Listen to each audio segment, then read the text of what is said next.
Muy buenos días, bienvenidos al primer repaso a la actualidad del día aquí en Negocios Televisión. Arranca la mañana del 24 de octubre, martes, y toda la atención informativa, la atención internacional sigue en torno a lo que está pasando en Oriente Medio en un momento en el que Israel sigue preparándose para la invasión terrestre en Gaza, donde Estados Unidos eleva el tono de las acusaciones frente a Irán y donde China además está pidiendo a Israel que busque una solución política y con unos precios del petróleo que hoy se recuperan tras el retroceso de ayer. Son los grandes titulares de una mañana que se está escribiendo sobre todo a raíz de lo que acaba de decir Israel, el ejército israelí, que asegura que se está preparando para llevar ataques implacables para desmantelar a la organización terrorista islamista Hamás. Y en un momento en el que el expresidente de Estados Unidos, Barack Obama, ha advertido que cualquier estrategia militar israelí que ignore el precio y los costos humanos podría, en última instancia, ser contraproducente. Bajo esta advertencia, Israel es el comunicado que acaba de poner sobre la mesa su ejército y en las últimas horas ha atacado cientos de objetivos en Gaza desde el aire este lunes, mientras sus soldados luchan contra los militantes de Hamás durante incursiones en esa asediada franja palestina donde los civiles siguen atrapados. Hamás, eso sí, en las últimas horas ha liberado a 2 mujeres israelíes entre los más de 200 rehenes tomados durante el asalto y los ataques del 7 de octubre. Y Biden asegura que antes de hablar tienen que ponerse en libertad a los rehenes. En concreto, la liberación de estas mujeres suponen el tercer y cuarto rehén en haber sido liberados. El jefe del Estado Mayor israelí, el teniente general Herzi Halevi, ha emitido esa declaración sugiriendo que Israel no tiene intención de frenar sus ataques contra la franja de Gaza e insinuando que están bien preparados para un ataque terrestre. Todo esto mientras en las últimas horas un tercer convoy de camiones con ayuda humanitaria suministrando agua, alimentos y medicinas entraba a esa franja de Gaza, pero Naciones Unidas ha advertido que el combustible no está incluido y que las reservas se van a agotar en los próximos días. Y en este contexto, la Casa Blanca acusa a Irán de facilitar activamente ataques con cohetes y drones por parte de grupos respaldados por Teherán contra bases estadounidenses en Irak y en Siria. Bajo esta acusación, el presidente Joe Biden ha ordenado al Departamento de Defensa estadounidense que se prepare para nuevos ataques y para responder de forma adecuada. El portavoz de la Casa Blanca, John Kirby, ha señalado que se ha registrado un aumento en este tipo de ataques durante la última semana y especial en los últimos días, pero que Estados Unidos no va a permitir que sus intereses en la región queden sin respuesta. Kirby explicaba que Washington cree que estos grupos que atacan están apoyados por esa Guardia Revolucionaria Islámica de Irán y el gobierno iraní, que también siguen apoyando a grupos como Hamás y Hezbollah. Y en ese escenario internacional y en cuanto a las voces protagonistas, importantes las declaraciones que llegan a esta hora desde Pekín, desde el gobierno de China, porque el ministro de Exteriores chino, Wang Yi, ha instado a su homólogo israelí, a Eli Cohen, a buscar una solución política al conflicto con Hamás. Dice el responsable de la diplomacia china que si bien todos los países tienen derecho a la autodefensa, se debe operar dentro de los límites del derecho comunitario. Voz que eleva a China a favor de una solución política en esa conversación entre los responsables de la diplomacia china y de Israel. Según un informe de este martes de la agencia estatal de noticias Xinhua, Wang habría reiterado el llamamiento de Pekín a esa solución a 2 estados para las tensiones y acabar con esa guerra entre Israel y Palestina. El líder chino, recordemos Xi Jinping, ya ha pedido con anterioridad un alto el fuego y la apertura de corredores humanitarios en Gaza, donde Israel ha bombardeado con ataques aéreos antes en esos preparativos de una invasión terrestre. Y precisamente entre esas voces internacionales sigue intensificándose la misión diplomática de Occidente y que hoy además se va a personificar en la visita del presidente de Francia a Israel. Emmanuel Macron viaja este martes en un momento delicado entre Israel y esa batalla, esa guerra declarada contra el movimiento de resistencia islamista de Hamás en Gaza. El objetivo del galo es presentar propuestas y presionar en la búsqueda de una tregua humanitaria día a pesar de una inminente ofensiva terrestre en Gaza de la que ya se lleva advirtiendo días. Según informa Reuters, que cita a asesores del Elíseo, Macron, más allá de mostrar solidaridad con el gobierno israelí, quiere hacer propuestas que sean lo más operativas posibles para evitar una escalada, para conseguir la liberación de los rehenes y garantizar la seguridad de Israel, así como avanzar y trabajar hacia una solución de los dos estados. Macron tiene previsto reunirse en esta agenda diplomática con el primer ministro israelí, con Benjamín Netanyahu, con el presidente Isaac Herzog y con los líderes centristas Benny Gantz y Yair Lapid de la oposición.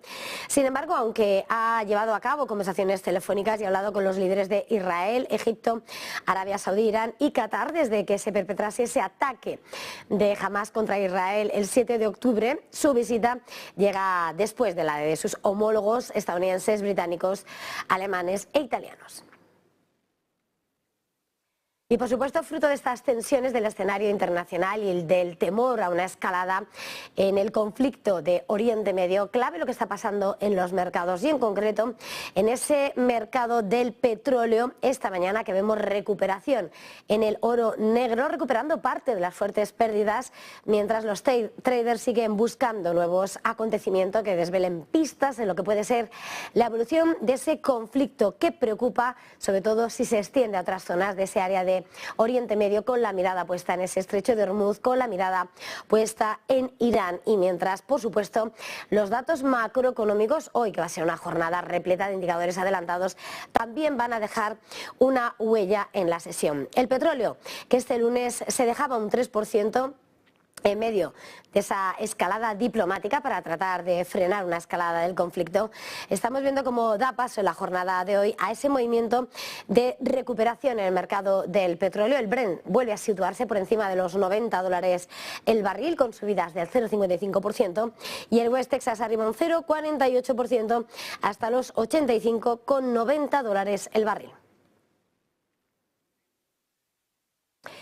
Y por supuesto, en materia económica, clave también lo que ha dicho el Banco de Israel en las últimas horas, que decide mantener los tipos de interés en el 4,75% por tercera reunión consecutiva, al tiempo que ha revisado a la baja sus previsiones de crecimiento para este año y el próximo, al 2,3% y al 2,8% respectivamente, desde el 3% que contemplaba en ambos casos con anterioridad. Las proyecciones asumen que el conflicto con Hamás va a quedar circunscrito al sur del país y que se quedarán ya plasmados en los datos de la economía del país en el cuarto trimestre. Según ha avisado el gobernador del Banco Central, Amir Yaron, una escalada bélica en el norte podría afectar a las cifras. Y precisamente del petróleo y de sus efectos será una de las cuestiones sobre las que va a girar la respuesta de los grandes bancos centrales en las próximas semanas. Esta semana llega el turno del Banco Central Europeo, de Christine Lagarde, y los bonos, el petróleo e Italia van a ser algunas de esas grandes preguntas a las que tendrá que responder Lagarde. Javier Luengo, muy buenos días. Sí, ¿qué tal, Eva? Muy buenos días. El encarecimiento del precio del petróleo, sobre todo, es lo que condiciona la agenda de los bancos centrales. Y la cuestión, más allá en todo caso de la presión sobre la inflación, es ahora hasta qué punto la crisis actual va a pesar en las próximas decisiones de los supervisores. ¿Qué se está descontando por el mercado? Bien, por el mercado se está descontando que se imponga la actitud de esperar y ver, de más o menos hacer una nueva pausa en las subidas de los tipos de interés o en este ciclo de endurecimiento monetario después de ver los incrementos durante 10 reuniones consecutivas en el caso del BCE. Sin embargo, el problema de Oriente Medio en el horizonte, porque ahora mismo es lo que puede condicionarlo todo. La tensión por la implicación o no de Irán es creciente y tiene sobre todo condicionantes en los mercados energéticos. No estamos interesados, ni están los inversores, en tener una idea de cuánto tiempo se van a mantener altos los costes de endeudamiento, sino en cómo de grande va a ser el desafío del acto de equilibrio. No sonar agresivamente agresivo, valga la redundancia, y mantener la puerta abierta a nuevas subidas de tipos de interés. El debilitamiento de la economía sugiere la necesidad de un mayor ajuste en la política monetaria, que se ha limitado, aunque las especulaciones todavía están ahí. Probablemente, y lo que nos dicen los analistas, es que los cambios de opinión lleguen a principios de este año, primera reunión del 2024, pero que hasta septiembre no haya pivote. Esto lo decía una encuesta de Bloomberg de la semana pasada. El economista jefe del BCE, Philip Lane, de hecho, ha llegado a decir que vamos a necesitar tiempo, hasta la posible primavera, probablemente, antes de poder confiar en que la inflación está de verdad bajando. ¿Qué podemos esperar con las nuevas subidas de tipos de interés? La reunión del Banco Central Europeo. Bien, se ha especulado en los últimos tiempos con que más allá de los tipos el foco esté puesto sobre todo en la reducción de las compras de bonos, en las ventas activas de estos activos de renta fija. No se espera por este frente mucha novedad. En cambio, el debate se centra en si se debe adelantar la fecha límite de finales del 24 para las reinversiones del PEP, ese programa de compras de emergencia pandémica que muchos apoyan, aumento de los rendimientos, en este caso de los bonos italianos, que podrían enfriar los rumores más pronto que tarde. En el marco del PEP, las reinversiones pueden desviarse hacia países más necesitados y Lagarde ha dicho en los últimos meses que es la primera línea de defensa contra la fragmentación, la ampliación excesiva del diferencial de rendimiento que reduce la eficacia de la política monetaria. Y luego la energía. Los precios del gas europeo se han disparado un 35% en lo que va de mes. El petróleo, ya ni que decirlo, por encima de los $93 intradía y sobre todo asentándose sobre cotas cercanas. Esta amenaza con hacer retroceder a la inflación, y Europa, como región importadora de energía, es la más vulnerable, más que Estados Unidos incluso, a las tensiones que hay en Oriente Medio. Lagarde, aquí dispuesta a no verse arrastrada por la situación, pero la realidad es que las previsiones del BCE dejan a una inflación que podría moderarse hasta el 3,2% en 2024, después de cerrar este 23 en el entorno del 5,6. Foco de preocupación, otro más, Italia. En este caso, pronósticos de déficit que han elevado los costes de endeudamiento, prima de riesgo, diferencial con el bono alemán, con el Bund a 10 años en el entorno de los 200 puntos básicos, y que podría llevar al BCE a intervenir también más pronto que tarde para calmar a los inversores. Está ese TPI, ese programa de protección de la transmisión, un plan de compra de bonos para ayudar a la periferia más que al centro de Europa, que podría ponerse o activarse en el momento en el que sea completamente necesario. Y luego la última gran incógnita, Eva. Los datos sobre préstamos bancarios que darían cuenta sobre alguna pista más de si funciona o no la política monetaria, esa masa monetaria, esos agregados M3 que dan cuenta en agosto de reducción a mayor nivel registrado desde toda la histórica. Bancos que van limitando préstamos, depositantes que bloquean los ahorros y economía que poco a poco se está enfriando en Europa. Gracias, Javier, y nosotros continuamos con más asuntos que vuelven a poner la mirada en el escenario internacional. El presidente turco Recep Tayyip Erdogan ha presentado un proyecto de ley que aprueba la solicitud de Suecia de ser miembro de la OTAN. Según ha informado su oficina, el mandatario lo ha presentado ante el Parlamento para su ratificación, una medida esperada y bienvenida por Estocolmo porque allana el camino para su unión en la alianza del Tratado del Atlántico Norte. Erdogan aceptó en julio, en la cumbre de la OTAN, ante sus aliados, enviar la legislación al Parlamento cuando se reabriera el 1 de octubre, habiendo planteado previamente objeciones sobre el presunto refugio por parte de Suecia de personas que Turquía dice que son miembros de grupos terroristas. Sin embargo, desde que se reabrió el Parlamento, los funcionarios han dicho repetidamente que Estocolmo necesita tomar medidas concretas para reprimir a la ilegalizada milicia del Partido de los Trabajadores del Kurdistán. Y más cosas. En la Unión Europea, expertos fiscales han calculado que implantar un impuesto mínimo sobre el patrimonio de los 1.000 millonarios, en concreto una tasa equivalente al 2% de su riqueza, combatiría la evasión fiscal y generaría cerca de 250.000 millones de dólares procedentes de menos de 3.000 individuos. Los responsables del informe defienden que el número de contribuyentes afectados sería muy pequeño y que ese tipo impositivo seguiría siendo muy modesto, del 2%. En su exposición subrayan como a título comparativo la riqueza de los 1.000 millonarios ha crecido un 7% anual de media desde 1995. Según se argumenta, los 1.000 millonarios de todo el mundo tienen tipos impositivos efectivos muy bajos, entre el 0 y el 0,5% de su patrimonio.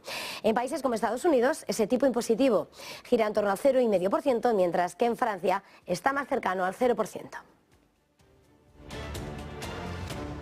Y por supuesto en esta jornada, lo estamos señalando, también empiezan a cobrar protagonismo los datos que se van publicando y hoy vemos en esta jornada indicadores adelantados de PMI cómo en Tokio se registran retrocesos después de que los datos de PMI hayan mostrado que la actividad manufacturera japonesa se ha contraído más de lo esperado en octubre, mientras que el crecimiento en el sector servicios se ha deteriorado. Las lecturas, por tanto, de esos PMIs constatan debilidad persistente en la segunda economía mayor de Asia, mientras lucha contra ese resurgimiento de la inflación. También en Australia, tímidos movimientos, revirtiendo incluso pérdidas iniciales y recuperándose después de que el PMI haya mostrado que la actividad manufacturera como la de servicios se mantiene en contracción hasta octubre. Y por supuesto atentos al mercado, entre las referencias claves que estamos siguiendo de cerca en el mercado está siendo ese comportamiento en el mercado de bonos y que sin lugar a dudas tenía a ese Treasury a 10 años, el de referencia en Estados Unidos, como superaba este lunes el 5%. A esta hora más relajado en el 4,84% en una jornada en la que hemos atendido a las decisiones y posicionamientos de algunos de los grandes inversores del mercado.